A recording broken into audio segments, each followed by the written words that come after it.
Hoy, Pilipinas! Magandang araw po sa inyo, Luzon, Visayas at Mindanao. Sa lahat po ng ka-coffee natin na nakikinig. Nasaan man po kayong panig ng daigdig, yan.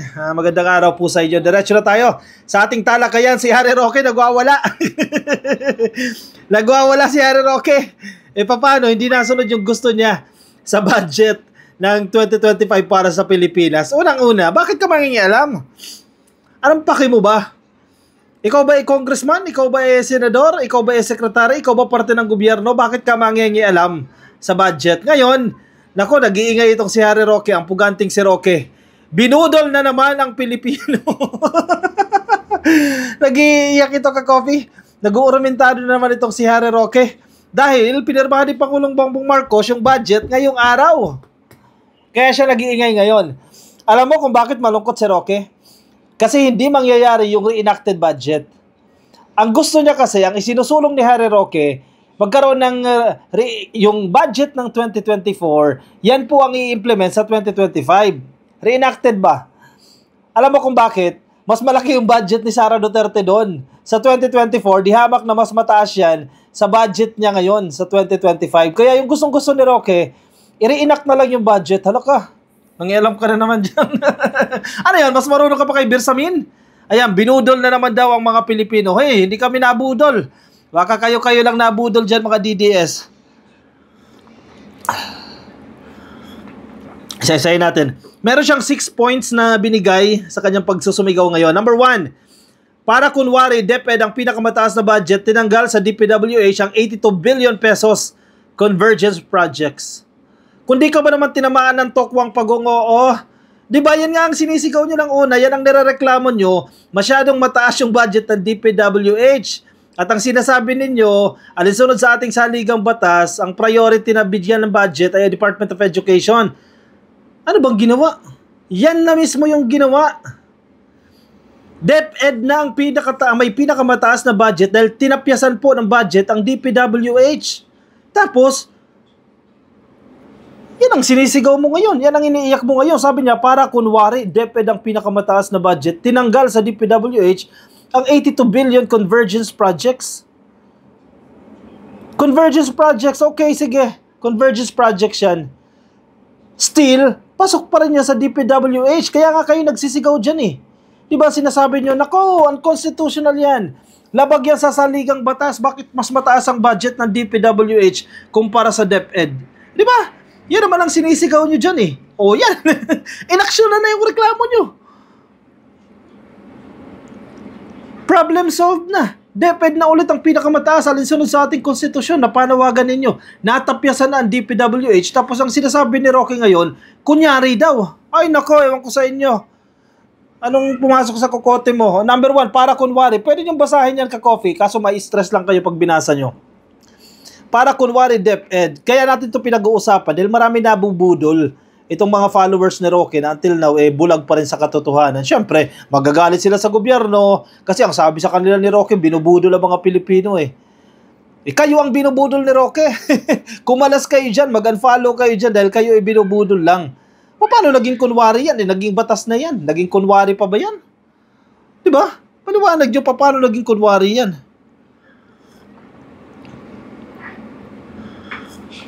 Number 2, walang epekto ang veto sa unprogrammed funds na 168 billion dahil wala naman talagang pondo na nakalaan para doon. Dapat lahat ng 288 billion insertions ang i-veto. Number 1, unprogrammed funds yan ka-coffee. Wala daw epekto yan. Paano mo nasabing walang epekto? 168 billion nga yan ka-coffee na natapyas. At gusto niya, sabi niya, dapat lahat ng 288 billion insertions na ang i-veto. Ikaw ba ang presidente? Nagdikta ka na naman dyan. Oy Marcos, dapat i-veto mo 288 billion, sabi ni Roque. Ano, kasunod-sunuran sa'yo si Marcos? Advisor ka ba niya? Ipugante ka nga, di ba? Paano makikinig sa'yo yan? DDS ka. Paano makikinig sa'yo yan? Iba kay laglag mo siya. Paano ka papakinggan yan? Nag-utos ka na naman dyan. Akala mo siguro, ikaw pa rin ang sekretary ng PCO. Kala mo pa rin siguro si Digong pa rin ang presidente. Hindi na, gising na kayo sa katotohanan.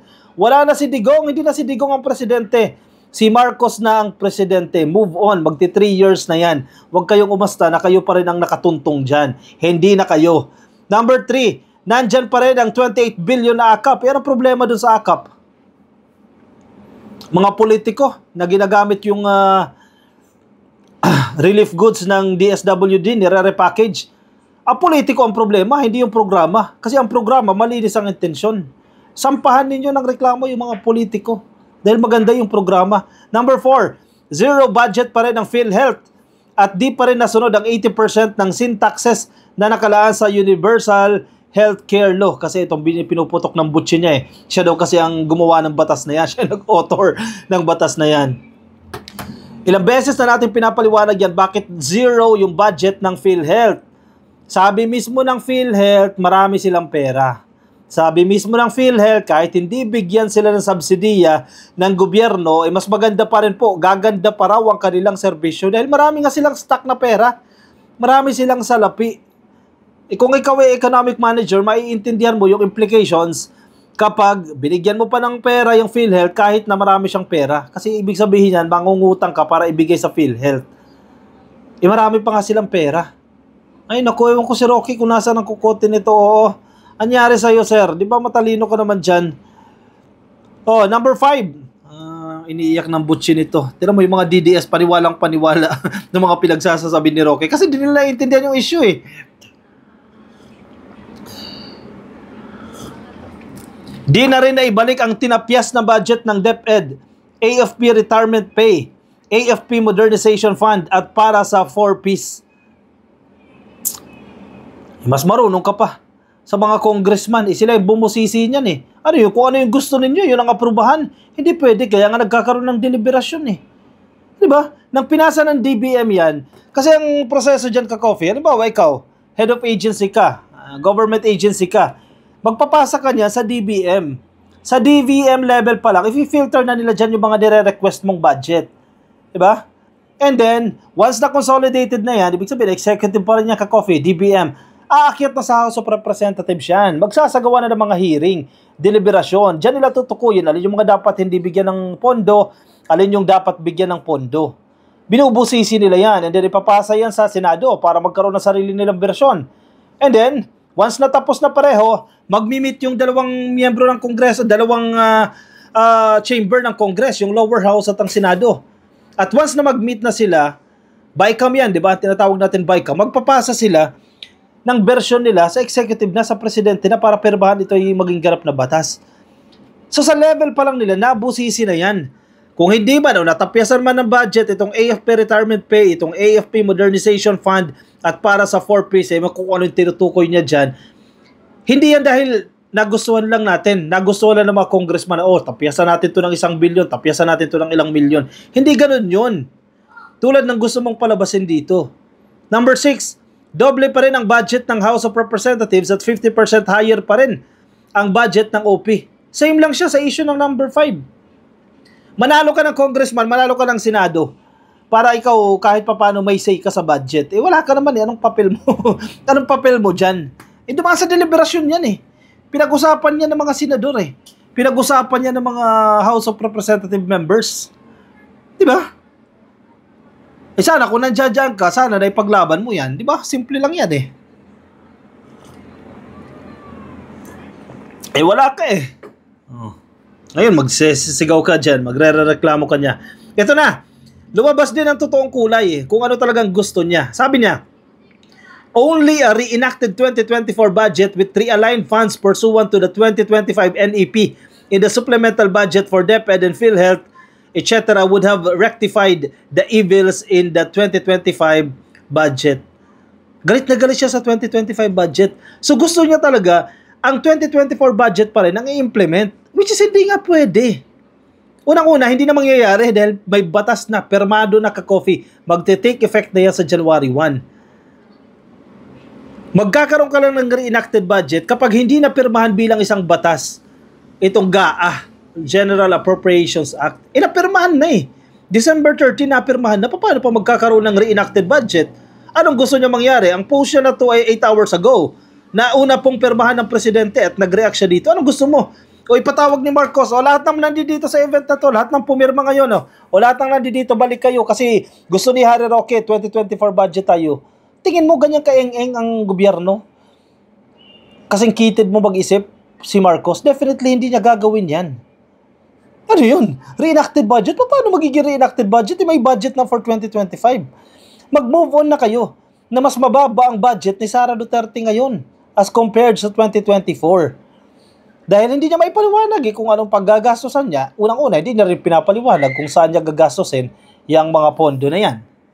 O ngayon, reklamo kayo ng reklamo. Selfish talaga kayo, mga Mars. So matotal, it is still the most corrupt budget in history. Sabi niya. Kasi wala siya doon. Budol pa more. Sabi ni Roque, budol pa more. Sige. Baka kayo ang nambubudol sa mga followers ninyo. Pinapahamak ninyo ang inyong mga followers sa mga uninformed decision dyan. Anyway, sige, move on tayo sa side ng gobyerno. Dito po sa kanina, nagkaroon po ng interview, nagkaroon po ng press conference, itong si Executive Secretary Lucas Bersamin. Dating Chief Justice yan, Harry Roque, mas marunong ka pa kay Bersamin. Mas marunong ka pa kay Bersamin. Chief Justice yan. Ikaw, sige, sabihin natin magaling kang abogado. Anong laban mo kay Chief Justice? Dating Chief Justice Lucas Bersamin. Matalino si Marcos eh. Kumuha siya ng matalino pagdating sa batas. Dahil hindi naman siya abogado, pero nakakaintindi siya. O kinuha niya yung dating hepe ng Supreme Court. O kataas-taasang hukuman, kinuha niya para magtrabaho para sa kanya. Ginawa niyang executive secretary. Paano kayo lulusot dyan? Paano magiging unconstitutional yung mga pipirmahan ni Marcos? Nagpapatawa ba kayo? Supreme Court Chief Justice na yung nagtatrabaho sa kanya. Ang palasyo po ay confident na wala pong legal challenges o wala pong magsasampa ng reklamo patungkol po dito sa pagkakapasa ng 2025 budget. Kasi kung inyong matatandaan, si Zubiri, di ba, yun ang sinasabi ni Zubiri, nagsisigaw din niya si Zubiri, sinasabi niya, dinidiktahan niya si Marcos na tiyakin na walang unconstitutional o alisin yung unconstitutional, yung labag sa batas doon sa budget. Malamang, re-reviewin ng presidente yan. Anyway, sige, tinitiyak po ng palasyo, headline po ng GMA News, tinitiyak po ng palasyo na hopefully, walang legal challenges o walang magsasampa ng reklamo kontra sa 2025 budget. Kasi nga, masusing pinag-aralan yan. Kaya confident itong si E.S. Lucas Bersamin. Malacanang on Monday expressed confidence that the recently signed 6.326 trillion pesos budget for 2025 will face no legal challenges. Tiwala po sila. In a palace press briefing, Executive Secretary Lucas Bersamin addressed concerns about potential legal issues surrounding the 2025 budget. Ayun dapat Dapat ang gawin ni Roque dyan, total, hindi naman siya satisfied sa pagpirma ni PBBM sa budget sa 2025. I-challenge na yan, di ba? Magreklamo siya sa Korte Suprema. Sabihin niya sa Korte Suprema, hindi niya gusto. Tingnan natin kung di siya tawanan ng mga abogado. Punta siya dyan, ang problema, arestuhin siya dahil cited in contempt pa rin siya ng House of Representatives. Pero option niya yan, Punta siya Korte Suprema, sabihin mo, unconstitutional yung budget na yan, nabudol kayo dyan, etc. Para mapag-usapan yan. Challenge kay Roque yan. Gawin niya yan. Tingnan natin kung lulusot siya kay Bersamin. Yes, to answer your question, we are confident, but we cannot prevent it if there will be challenges that will be mounted by any quarter who might still find this present budget as approved worthy of the challenge. But that is something that we cannot prevent, sabi ni Bersamin. Posible na may magpapaepal, may magdi-distract, yan naman yung purpose niyan Guluhin ng gobyerno, mag-i-challenge itong batas na to, kasi GAA, batas na yan ka-coffee, i-challenge nila yan, yung constitutionality nito sa Korte Suprema, posible naman yan. Pero confident dyan si Bersamin na wala silang nakikitang problema dyan na pwedeng gawing ground para i-challenge itong batas na to. I am confident that we work very hard on this and that our efforts will be validated by any kind of luck or challenge, so we are not going to encourage the challenge. Yun lang. Pasensya ka na, Harry Roque. Hindi nila ini-encourage yan, pero pwede mong gawin. Malaya ka pa rin gawin ka-coffee. Kung gusto mong i-challenge yan, di ba? Gawin mo pa rin yan. Malaya ka pa rin pong gawin yan. O sige, bahala ka na dyan. Sige. Pero si Lucas Bersamin na ka-coffee ang nagsasalita dyan. Nagsalita rin si Lucas Bersamin. Basahin natin ka-coffee. Itong kanyang statement. Nakakabilib yung statement niya. Imagine niyo ka-coffee ha. Dati itong hepe ng Supreme Court, kataas-taas ang hukuman. Siya po ang Chief Justice. Sige, basahin natin ka-coffee. Currently siya ang Executive Secretary. Sabi niya, gaano po ba naging kabusisi si Pangulong Marcos doon sa budget proposal? Akala kasi nila weak si PBBM. Akala kasi nila si PBBM botlogs na pirma lang ng pirma. O tinanong siya ng media, paano ba naging mabusisi si Marcos sa pag-approve ng budget na yan? Sabi ni Lucas Bersamin ha, si ES ang nagsasalita nito ha, and I quote, I assumed the role of Executive Secretary 3 months into his administration and I have been here since then. Nagpapatotoo itong si Bersamin. Mabusisi si Presidente mula sa umpisa. I can give you that assurance that the President is very focused, very prudent, Ilocano Mabusisi. Hindi siya pirma ng pirma. Alam mo kung bakit kung hindi siya mabusisi, di ba, sino ba yung dati niyang Executive Secretary? Sino ba? Si Vic Rodriguez, di ba? Anong nangyari nung si Vic Rodriguez yung nakaupo? Ang dami mga appointment for sale. Nakalusot yung mga appointment for sale. Ano yun? Bakit nakalusot yun? May mga kaso na appoint. Hindi nabusisi din sa level pa lang nila bago pa makarating sa presidente. Siguro si PBBM satisfied din dito kay Bersamin. And vice versa, si Bersamin satisfied din sa presidente dahil hindi ka makakalusot Sabi niya, very focused, very prudent. Ang magandang karakteristik pala yan ng mga Ilocano. Maybe people do not see how he works, but he works very much well into the night and early morning. Gabi, umaga, nagtatrabaho, hindi tamad. Tulad ng gusto nyo palabasin na weak ang presidente, na bangag ang presidente. Nako, ewan ko sa inyo ka-coffee. Kayo-kayo lang ang nagsasabi niyan. Hintay kasi kayo. Di ba? Move on kayo. Hindi na kayo yung nasa pwesto. Wala na kayo. Hindi na kayo relevant ngayon. Mga DDS, hintay kayo sa 2028 pag si Sara Duterte na nakaupo dyan. Relevant ulit kayo. O siya, sige ka-coffee. I-komento po ang inyong opinion, ang inyong reaksyon dyan sa ating comment section para mabasa po yan ng iba natin mga ka-coffee. Yung mga nasa Facebook, pasuyin na lang ka-coffee, like and follow. Yung mga nasa YouTube, click lang po na subscribe at hit na rin po yung notification icon para kayo po i-updated sa ating mga bagong upload. Ako yung pansamantala muna magpapaalam sa inyo ka-coffee. Maraming salamat po sa mga sumama. Ingat po kayo, nasaan man po kayong panig ng daigdig. And Happy New Year, advance ka-coffee sa inyong lahat. Bye-bye!